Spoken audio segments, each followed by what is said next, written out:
आगाज में आपको बताएं, वजीर दाखिला शेख रशीद कहते हैं टीएलपी मुज़ाकरात में शहरियों की राय और ताउन शामिल है। टीएलपी पंजाब में तीसरी बड़ी जमात है। साद रिजवी से कहा है कि फ्रांस सारे यूरोपीय यूनियन को हेड कर रहा है। ये तमाम सूरत हाल की टीएलपी को भी समझ होनी चाहिए। बुध को विफाकी काबीना की मीटिंग में कानूनी तकाज़ों को मद्देनजर रखा जाएगा।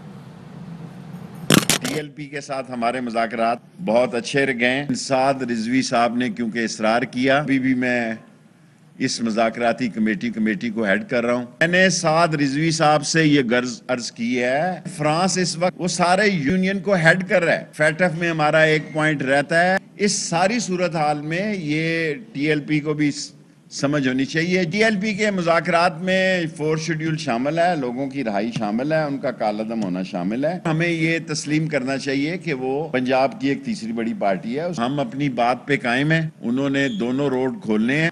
जो हमने उनसे वादे किए हैं उस पर पहरा देंगे। लेकिन बुध को कैबिनेट होगी या प्राइम मिनिस्टर है नहीं यहाँ, तो आपको फैसले अभी तो नहीं हो सकते, उसका लीगल प्रोसेस है। हम इसको असेंबली में लेके जाएंगे। उनकी डिमांड है कि इसको कमेटी में जल्द से जल्द कराएंगे जी। गवर्नर पंजाब चौधरी मोहम्मद सरवर का कहना है कि हर मसले का हल मुज़ाकरात से होता है। अफसोस की बात है कि मुज़ाकरात तब होते हैं जब कोई सड़कों पर आ जाता है। मुज़ाकरात पहले होना चाहिए।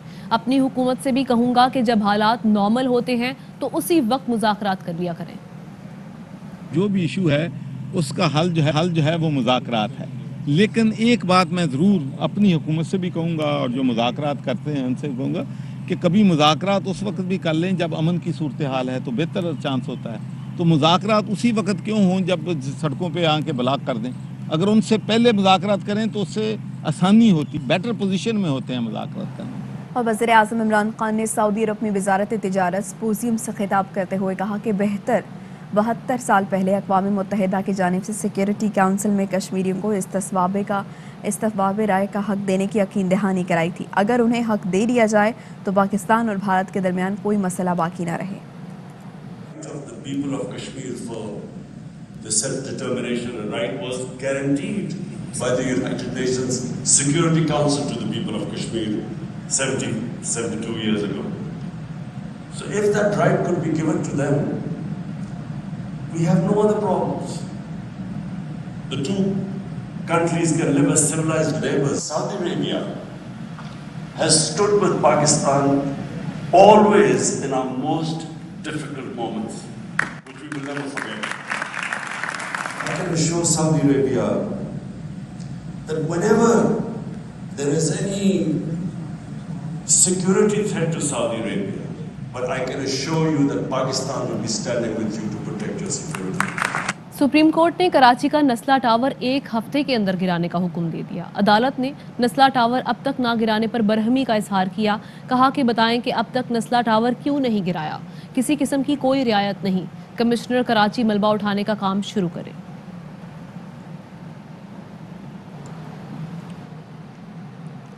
हम चाहते हैं आप हुकूमत चलाने की कोशिश करें, लोगों की मुश्किलात ख़त्म करें, मगर आप कुछ नहीं कर रहे। आप दिल नज़र नहीं आ रही। नाला मुतासरीन केस में चीफ जस्टिस के वज़ीर आला सिंध से मुताल्लिक़ रिमार्क्स। चीफ जस्टिस ने कहा कि वज़ीर आला सिंध कहते हैं कि माफिया है, मगर इस माफिया को कौन कंट्रोल करेगा। अदालत की तलबी पर पेश होने पर वज़ीर आला सिंध ने कहा कि विफाक 21 ग्रेड के अफसरान नहीं दे रहा। काम मुतासर होने की वजह भी ये है। वज़ीर आला सिंध मुराद अली शाह कहते हैं कि सुप्रीम कोर्ट जो भी हिदायत देगी उस पर अमल करेंगे। गैर कानूनी तौर पर आबाद अफराद को फौरी नहीं हटाया जा सकता। आज इन्हें हटाएंगे तो वो दूसरी जगह आबाद हो जाएंगे। इस शहर मुल्क के लोगों ने और इस सूबे के लोगों ने इलेक्ट किया और हमारी जिम्मेदारी उन लोगों के ऊपर है। और मैंने बिल्कुल उनकी बात ये एक्नॉलेज की। जो इशू था नालों के ऊपर, हमने उन्हें बताया कि किस वजह से डिले हुई। जिम्मेदारी पर फेडरल गवर्नमेंट ने ली थी, फिर कोर्ट ने कहा नहीं आपने करनी है। कोर्ट के थोड़े से डिफरेंट व्यूज़ थे। कभी उनका ख्याल था कि जी आप इंक्रोचर्स के लिए सिंपैथी क्यों रखते। मैंने कहा नहीं जी, एक ह्यूमन एंगल है, सिंपैथी की बात नहीं है। उठाने से मकसद हल पूरा नहीं होगा जब तक ऑल्टरनेट जगह नहीं होगी। इसलिए कि अगर 50 लोग कहीं इंक्रोच किए हुए हैं, वो मर तो नहीं जाएंगे, मैंने लफ्ज़ ही इस्तेमाल किया, वो कहीं और जाके बैठे। सुप्रीम कोर्ट में केएमसी के रफाही प्लॉट्स पर कब्जों का केस। एडमिनिस्ट्रेटर कराची मुर्तज़ा वहाब अदालत में पेश हुए। चीफ जस्टिस ने पूछा कि तजावुज़ात के खात्मे का हुक्म दिया था, कितना अमल किया है। जो हुक्म दिया था उस पर अमल दरामद नहीं कर सके। शहर चलाना अलग और टीवी पर बैठकर बातें करना अलग बात है। एडमिनिस्ट्रेटर बनने के बाद क्या कारनामा अंजाम दिया। मुर्तज़ा वहाब ने बताया कि बारिश के दौरान निकासियाब के मसले को काफ़ी हद तक हल किया। इस साल बारिश में आवाम को कम मुश्किलात का सामना करना पड़ा। चीफ जस्टिस ने कहा कि गुज़श्ता बारिशों में भी पहले जैसी सूरत हाल थी। शहर की बेहतरी के लिए क्या ठोस इक़दाम किए वो बताएं, ज़्यादा स्मार्ट बनने की कोशिश मत करें। मुर्तज़ा वहाब ने कहा कि अदालत ने सवाल पूछा था, जवाब देने की कोशिश कर रहा हूँ। चीफ जस्टिस ने कहा कि बस खामोश हो जाएं, आपने शहर के लिए कुछ नहीं किया, ज़्यादा मत बोलें, जो कुछ किया है वो लिख कर दें। सुप्रीम कोर्ट ने तहरीरी रिपोर्ट्स तलब कर ली हैं। आपकी जमीन पर तो शादी हॉल चल रहे हैं, क्या आपका काम शादियां कराना है? जमीन नहीं चाहिए तो लोगों को वापस कर दें, कोई काम तो करें। ना पार्क बनाते हैं, ना इसका दुरुस्त इस्तेमाल करते हैं। आपकी जमीन पर कब्जे हो रहे हैं। चीफ जस्टिस के कराची में सिविल एविएशन अराजी केस की समाअत में रिमार्क्स। चीफ जस्टिस ने पूछा कि कहां है डीजी सिविल एविएशन। नुमाइंदे ने बताया कि डीजी सीएए काबीना इजलास के लिए इस्लामाबाद में है। चीफ जस्टिस बरहम हो गए, कहा कि वज़ीर आज़म तो मुल्क से बाहर हैं, क्या काबीना का इजलास हो सकता है? क्या कहना चाह रहे हैं? गुमराह करना चाहते हैं? क्या मजाक कर रहे हैं? आप लोग 100 साल पुराना निज़ाम चला रहे हैं। और जाम कमाल मुस्ताफ़ी हो गए। बलूचिस्तान के नए वज़ीर आला के लिए अब्दुल कुद्दूस बिज़िंजो के नाम पर इत्तफाक हुआ।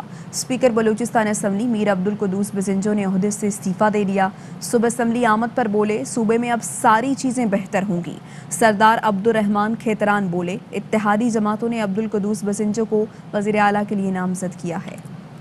चीज़ें अभी बेहतर होंगी। तमाम जो हम पार्टियों ने अब्दुल कुद्दूस बिज़िंजो को अगले वज़ीर आला के लिए नामज़द किया। मीटिंग्स में जो है इनिशियल फेज पे अब्दुल कुद्दूस बिज़िंजो का नाम आया है, उस पे हम इंटेक्ट हैं इंशाअल्लाह ताला। और हमारी कॉन्टेक्ट्स जो हैं, बाकी जो हमारा दड़ा है बलूचिस्तान अवामी पार्टी का, उनके साथ भी हमने इस्टेब्लिश कर लिए हैं। नवाज शरीफ ने उधर बुलाया, उसने कहा कि ये 2.5 साल वाला मसला है, तो हमने पार्टी को बचाने के लिए, पार्टी को तोड़ने से, हालांकि अगर मैं नहीं जाता तो इधर मैं सीएम बन जाता। मनोवन डॉक्टर मालिक को 2.5 साल तक फर्स्ट क्लास मैंने और हर तरीके से मैंने डॉक्टर मालिक साहब को सपोर्ट किया। खबर यह है कि नून लीग के सदर शहबाज शरीफ का IMF की शराइत पार्लियामेंट में लाने का मुतालबा। कहा कि डॉलर की कीमत में मुसलसल इजाफा मईशत के लिए तबाहकुन है। तारीख गवाह है कि डॉलर की कीमत में इजाफे से हमेशा महंगाई बढ़ी। डॉलर की कीमत में इजाफे से अवाम को कंगाल हो रहे हैं। हुकूमत को अवाम की हालत ज़ार का कोई एहसास नहीं। IMF से मुआहिदा ख़त्म नहीं किया तो फिर क्या तय हुआ? पार्लियामेंट को बताया जाए। IMF शराइत मुज़ाकरात की तफसीलात छुपाना बता रहा है कि दाल काली है। PTI रहनुमा जमशेद इकबाल चीमा ने कहा है कि महंगाई सिर्फ टीवी पर सुनते हैं। ऑपोजिशन जमातें सिंध में महंगाई का जिक्र नहीं करती। हालांकि सिंध के मुकाबले में पंजाब में 20 से 30% चीज़ें सस्ती हैं। महंगाई का जो इशू है ये हम ज़्यादा टीवी से सुनते हैं। डेफिनेटली एक है भी, लेकिन ज़्यादातर उधर से आ रही है। हमने अभी रिसेंट सर्वे कराया है, उसमें 12% से लेकर 33% तक लोगों ने अपने मसाइल का जिक्र किया। महंगाई 5वें नंबर पे 11% लोगों ने हमें महंगाई का कहा कि 11% लोगों ने कहा कि महंगाई एक इशू है। लेकिन इस अपोजिशन में कभी जिक्र नहीं किया कि महंगाई कराची में 5.5 करोड़ लोग रहते हैं। फजल रहमान साहब की तकरीरें निकाल लें, शहबाज शरीफ की निकाल लें, मरियम बीबी की निकाल लें, कभी सिंध में महंगाई का जिक्र नहीं किया। सिर्फ यहाँ पे जिक्र करते हैं जहाँ चीज़ें वहाँ से 20-30% सस्ती हैं। सो अगर इसका मतलब है कि इनकी बात जाली है, इसका मतलब लोगों की नुमाइंदगी करना नहीं है, इसका मतलब एक इशू क्रिएट करना है। मजीद कमल करेंगे ब्रेक के बाद।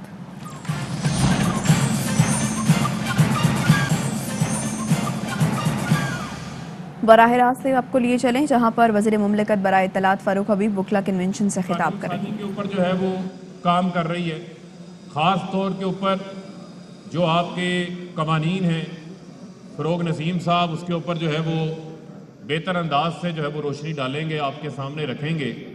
चाहे वो हमारी CPC हो, चाहे वो हमारी CRPC हो, या पाकिस्तान पीनल कोड का हमारे जो कानून है, CPC के ऊपर हमने लेजिस्लेशन अपनी की, उसको सूबों ने भी अडॉप्ट किया। इसके अलावा जो हमारा CRPC है उसके ऊपर हमारी वसी पैमाने के ऊपर जो हुकूमत की जो हमारा क्रिमिनल जो हमारे फौजदारी के मुकदमात हैं उस हवाले से एक वाइड कंसल्टेशन जो है वो हमारी वजारत कानून और इंसाफ ने जो है वो की है और उस अमल को अभी तक जो है वो ये जारी रखे हुए हैं, बहुत जल्द जो है वो कंक्लूड होगा ताकि हम लोगों को सस्ता और फौरी इंसाफ जो है वो मुमकिन बना सकें। ये वज़ीर आज़म इमरान खान साहब की तरजीहात के अंदर शामिल है।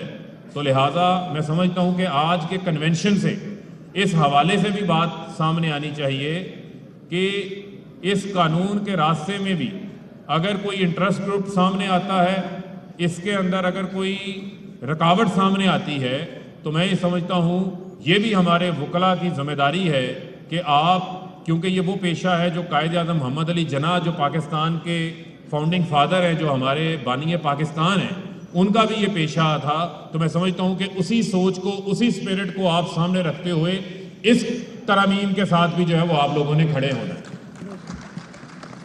इसके अलावा मैं समझता हूँ कि वज़ीर आज़म इमरान खान साहब का जो विजन है वो बड़ा क्लियर है।